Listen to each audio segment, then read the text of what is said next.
This is My Retired Life. I'm Scott, and thanks for joining me. Today I have one word: volunteer. There's 10 reasons why volunteering is good for you. 10. There's probably many more, but the 10 that I made my list anyway. The very first one is, when you retire, it makes connections when you volunteer. You make connections with people. You meet people, especially after you retire from work. And if you retire early, you lose connections with your friends. This volunteering, on whatever you volunteer for, helps you make connections for life. And it might be a weekly thing, it might be a daily thing, it might be twice a week you go and help and volunteer. But you will make connections when you go and volunteer. So that's number one. Number two, if you didn't have a sense of purpose when you retired, this gives you one, right? It gives you a sense of purpose to go out and help people. It gives you a reason to get up in the morning and get out. It gives you something to look forward to for next week if you go once a week. It gives you a purpose for life.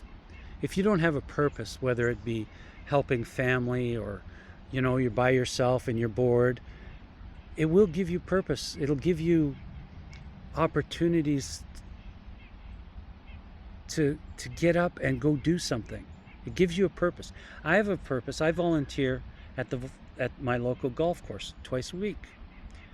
Sundays and Wednesdays, I go out and I help out. And I enjoy it. And I've met lots of people, lots of connections. And those connections can get you savings too in the spending if you know somebody that does, plumbing, retired from plumbing. He could help you out, maybe give you a deal. Number three, it boosts self-confidence when you volunteer. It does, it really does, because you're helping people out and they're looking to you for help or some sort of help, whether it be physical, or mental, like just having a conversation. Like, let's say you went to an old folks home, seriously old, that doesn't have any visitors, and you go there and you pick somebody and you talk to them. You are really helping them, but in doing so, your confidence gets stronger. Along with that, so does your self-esteem, right? Confidence, self-esteem is kind of the same thing.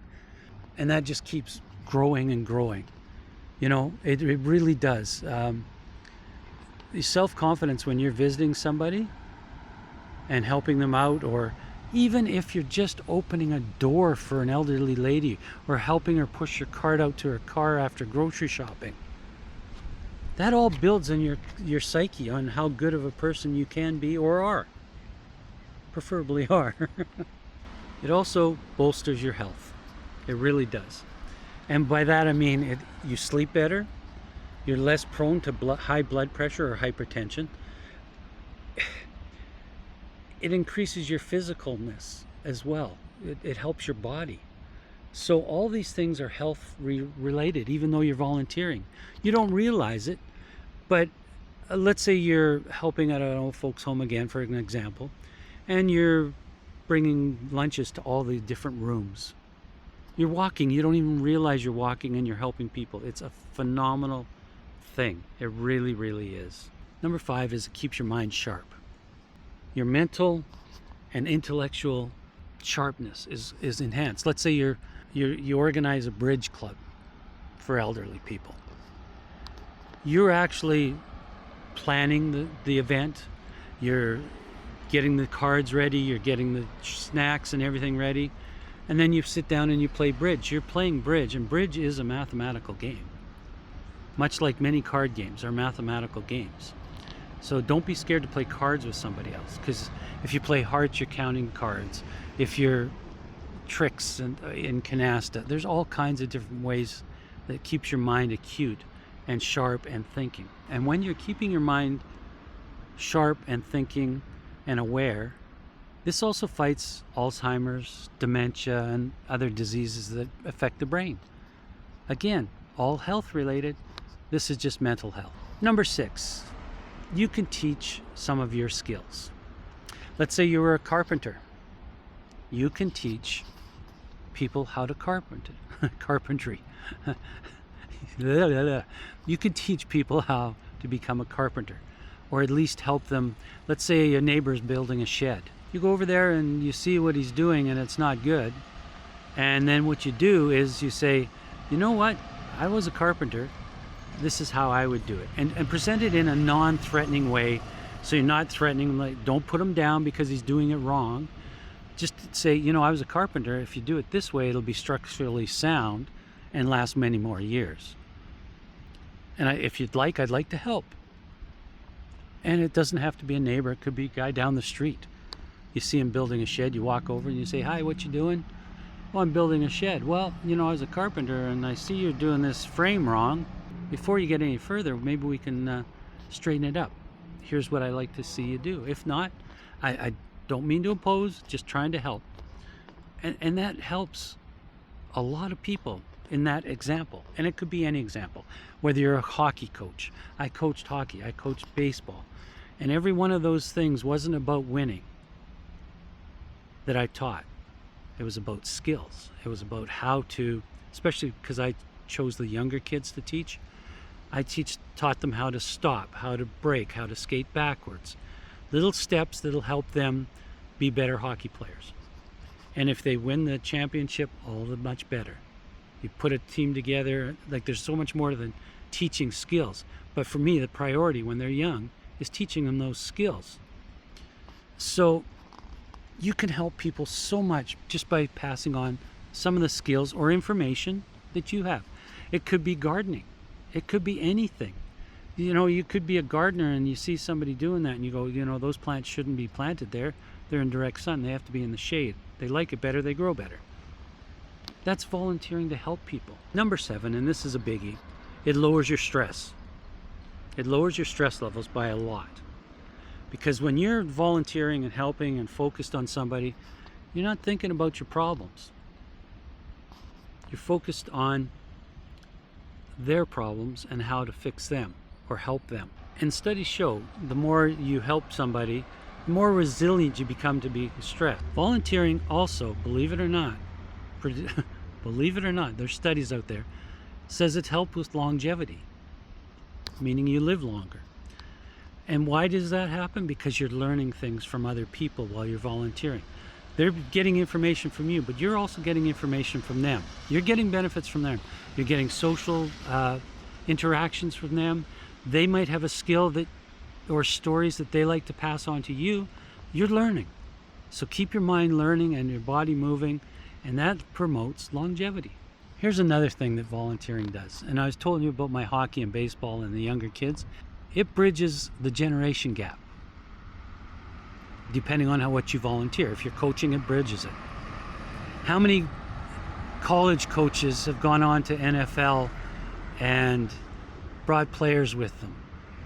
And the coach is 50 years old and the players are 18, 20.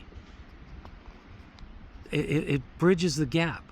And how many of those players, and I still have hockey players that I taught and volunteered teaching, come up to say, hi, how are you doing? And I go, I don't quite remember you, but, and then they explain that you taught me how to skate backwards, something that I was having problems with. And that one thing that you taught them way back, I tear up a little bit. They still remember you.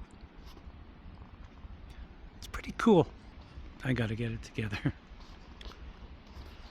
And the last reason is it makes you happier.